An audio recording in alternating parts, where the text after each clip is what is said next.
ओम शांति। 24 अक्टूबर 2025 के ईश्वरीय महावाक्य है।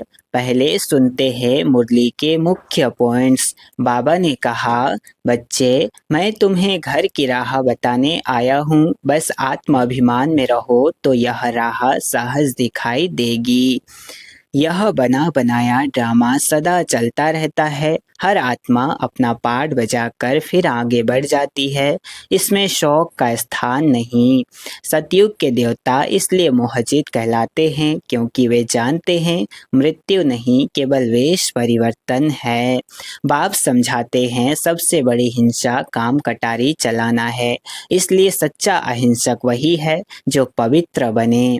भक्ति मार्ग की झूठी कहानियों की जगह अब सत्य ज्ञान कथा चल रही है जो आत्मा को जागृत करती है।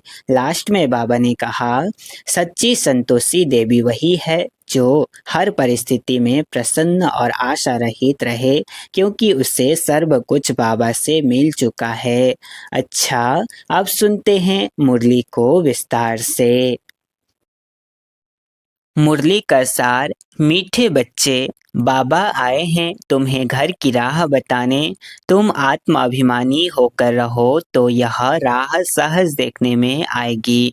प्रश्न, संगम पर कौन सी ऐसी नॉलेज मिली है जिससे सतयुगी देवताएं मोहजित कहलाएं? उत्तर, संगम पर तुम्हें बाप ने अमर कथा सुनाकर अमर आत्मा की नॉलेज दी, ज्ञान मिला। यह अविनाशी बना बनाया ड्रामा है।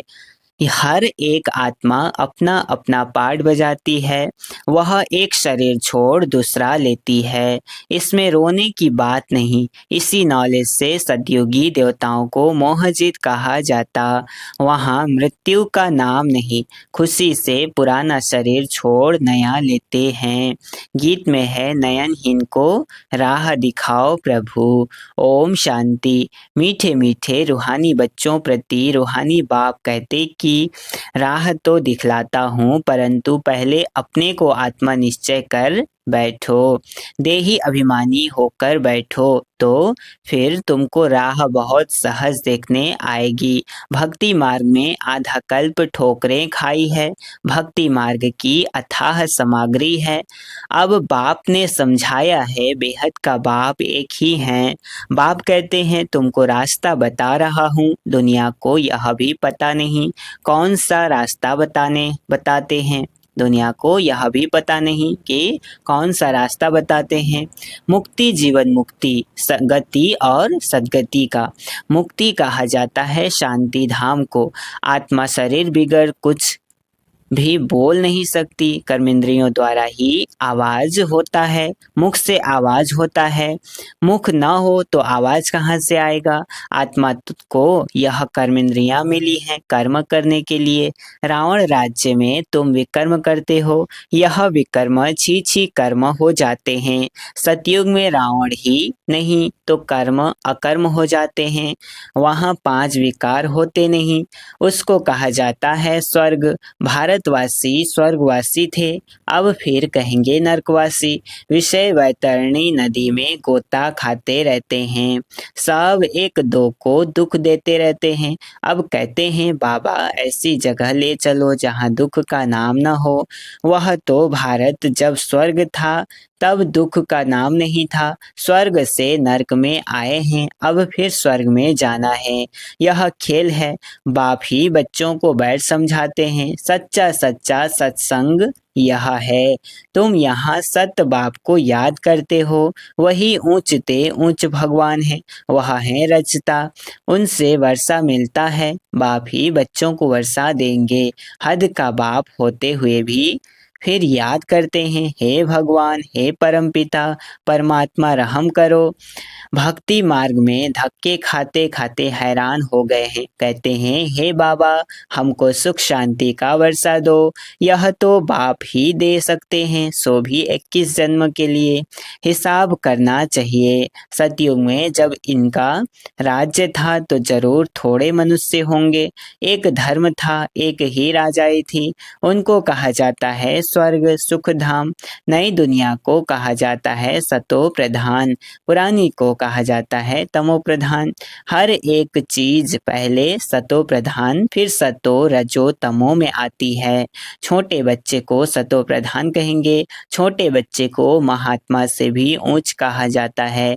महात्माएं तो जन्म लेते फिर बड़े होकर विकारों का अनुभव करके घर बार छोड़ भागते हैं। छोटे बच्चे को तो विकारों का पता नहीं है, बिल्कुल बिल्कुल इनोसेंट हैं, इसलिए महात्मा से भी ऊंच कहा जाता है छोटे बच्चों को, है ना। देवताओं की महिमा गाते हैं सर्वगुण संपन्न, साधुओं की यह महिमा कभी नहीं करेंगे। बाप ने हिंसा और अहिंसा का अर्थ समझाया है। किसको मारना इसको हिंसा कहा जाता है। सबसे बड़ी हिंसा है काम कटारी चलाना। देवताएं हिंसक नहीं होते, काम कटारी नहीं चलाते। बाप कहते हैं अब मैं आया हूँ तुमको मनुष्य से देवता बनाने। देवता होते हैं सतयुग में। यहाँ कोई भी अपने को देवता नहीं कह सकते। समझते हैं हम नीच पापी विकारी हैं, फिर अपने को देवता कैसे कहेंगे। इसलिए हिंदू धर्म कह दिया है। वास्तव में आदि सनातन देवी देवता धर्म था। हिंदू तो हिंदुस्तान से निकाला है, उन्होंने फिर हिंदू धर्म कह दिया है। तुम कहेंगे हम देवता धर्म के हैं तो भी हिंदू में लगा देंगे। कहेंगे हमारे पास कालम ही हिंदू धर्म का है। पतित होने के कारण अपने को देवता कह नहीं सकते हैं। अभी तुम जानते हो हम पूज्य देवता थे, अब पुजारी बने हैं। पूजा भी पहले सिर्फ शिव की करते हैं, फिर व्यभिचारी पुजारी बने। बाप हैं उनसे वर्षा मिलता है, बाकी तो अनेक प्रकार की देवियां आदि हैं, उनसे कोई वर्षा नहीं मिलता है। इस ब्रह्मा से भी तुमको वर्षा नहीं मिलता। एक है निराकारी बाप, दूसरा है साकारी बाप। साकारी बाप होते हुए भी हे भगवान हे परमपिता कहते रहते हैं। लौकिक बाप को ऐसे नहीं कहेंगे। तो वर्षा बाप से मिलता है। पति और पत्नी हाफ पार्टनर होते हैं तो उनको आधा हिस्सा मिलना चाहिए। पहले आधा उनका निकाल बाकी आधा बच्चों को देना चाहिए, परंतु आजकल तो बच्चों को ही सारा धन दे देते हैं। कोई कोई का मोह बहुत होता है, समझते हैं हमारे मरने बाद बच्चा ही हकदार रहेगा। आजकल के बच्चे तो बाप के चले जाने पर माँ को पूछते भी नहीं। कोई कोई मातृ स्नेह होते हैं, कोई फिर मातृद्रोही होते हैं। आजकल बहुत करके मातृद्रोही होते हैं, सब पैसे उड़ा देते हैं। धर्म के बच्चे भी कोई कोई ऐसे निकल पड़ते हैं जो बहुत तंग करते हैं। अब बच्चों ने गीत सुना, कहते हैं बाबा हमको सुख का रास्ता बताओ जहाँ चैन हो। रावण राज्य में तो सुख हो न सके, भक्ति मार्ग में तो इतना भी नहीं समझते कि शिव अलग है शंकर अलग है। बस माथा टेकते रहो, शास्त्र पढ़ते रहो। अच्छा इससे क्या मिलेगा, कुछ भी पता नहीं। सर्व के लिए शांति और सुख का दाता तो एक ही बाप है। सतयुग में सुख भी है तो शांति भी है। भारत में सुख शांति थी, अब नहीं है, इसलिए भक्ति करते दर दर धक्के खाते रहते हैं। अभी तुम जानते हो शांति धाम सुख धाम में ले जाने वाला एक ही बाप है। बाबा हम सिर्फ आपको ही याद करेंगे, आपसे ही वर्षा लेंगे। बाप कहते हैं देह सहित देह के सर्व संबंधों को भूल जाना है, एक बाप को याद करना है। आत्मा को यहाँ ही पवित्र बनना है। याद नहीं करेंगे तो फिर सजाएं खानी पड़ेंगी, पद भी भ्रष्ट हो जाएगा। इसलिए बाप कहते हैं याद की मेहनत करो। आत्माओं को समझाते हैं और कोई भी सत्संग आदि ऐसा नहीं होगा जहाँ ऐसे कहें कि हे रूहानी बच्चों, यह है रूहानी ज्ञान जो रूहानी बाप से ही बच्चों को मिलता है। रूह अर्थात निराकार, रूह अर्थात निराकार है ना, आत्मा।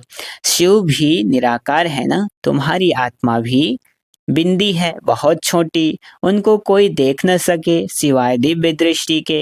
दिव्य दृष्टि बाप ही देते हैं। भगत बैठ हनुमान गणेश आदि की पूजा करते हैं, अब उनका साक्षात्कार कैसे हो? बाप कहते हैं दिव्य दृष्टि दाता तो मैं ही हूँ।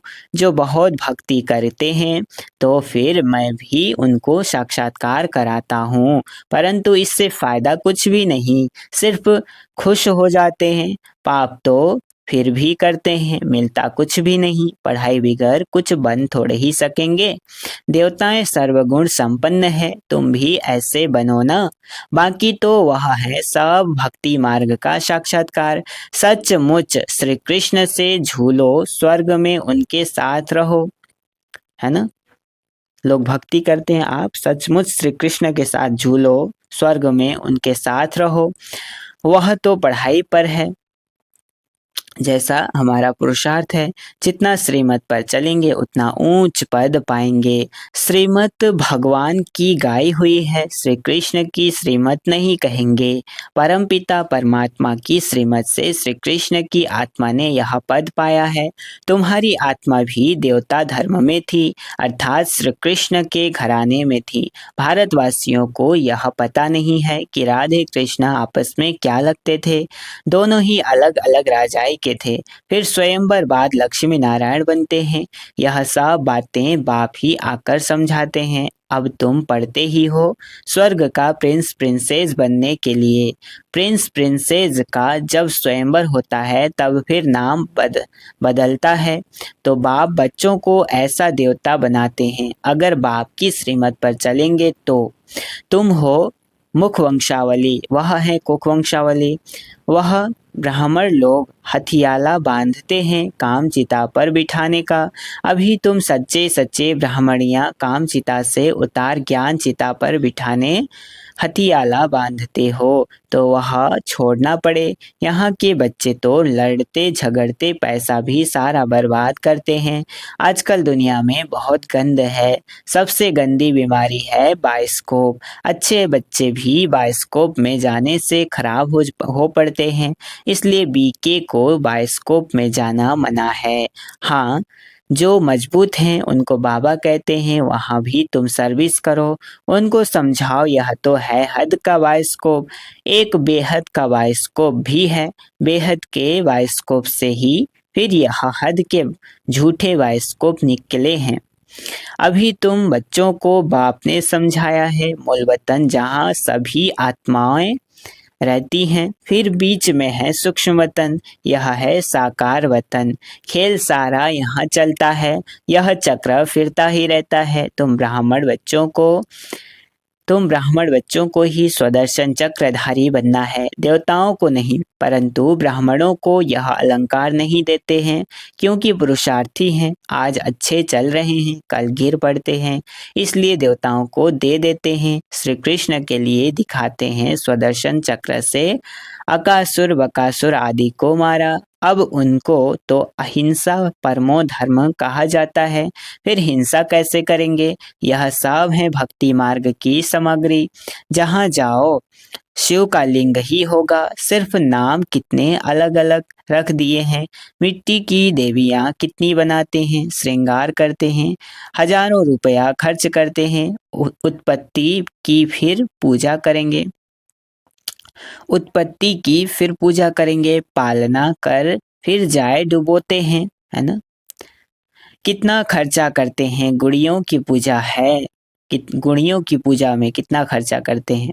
मिला तो कुछ भी नहीं, बाप समझाते हैं यह सब पैसे बर्बाद करने की भक्ति है। सीढ़ी उतरते ही आए हैं, बाप आते हैं तो सबकी चढ़ती कला होती है, सबको शांति धाम सुख धाम में ले जाते हैं। पैसे बर्बाद करने की बात नहीं। फिर भक्ति मार्ग में तुम पैसे बर्बाद करते करते इंसॉल्वेंट बन गए हो। सॉल्वेंट इंसॉल्वेंट बनने की कथा बाप बैठ समझाते हैं। तुम इन लक्ष्मी नारायण की डिनाइस्टी के थे ना, अब तुमको नर से नारायण बनने की शिक्षा बाप देते हैं। वो लोग तीजरी की कथा अमर कथा सुनाते हैं, है सब झूठ।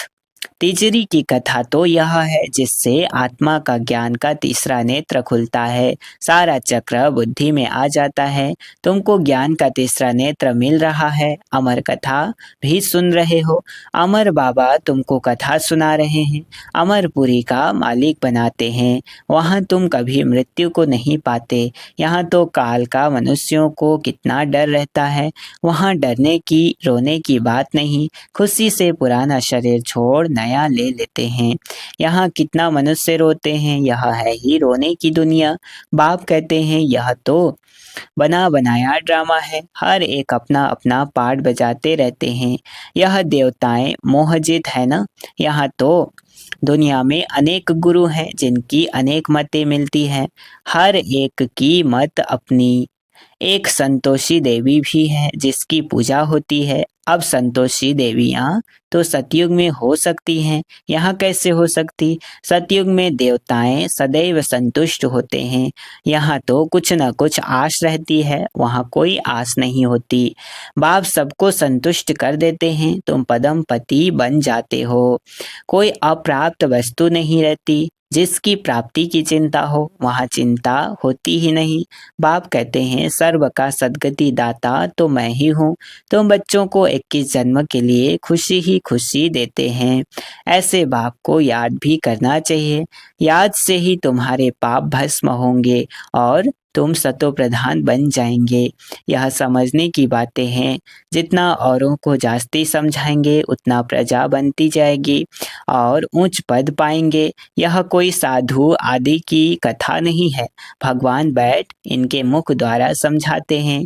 अभी तुम संतुष्ट देवी देवता बन रहे हो, अभी तुमको व्रत भी रखना चाहिए सदैव पवित्र रहने का, क्योंकि पावन दुनिया में जाना है तो पतित नहीं बनना है। बाप ने यह व्रत सिखाया है। मनुष्यों ने फिर अनेक प्रकार के व्रत बनाए हैं। अच्छा, मीठे मीठे सिकिलधे बच्चों प्रति माता पिता बाप दादा का याद प्यार और गुड मॉर्निंग। रूहानी बाप की रूहानी बच्चों को नमस्ते।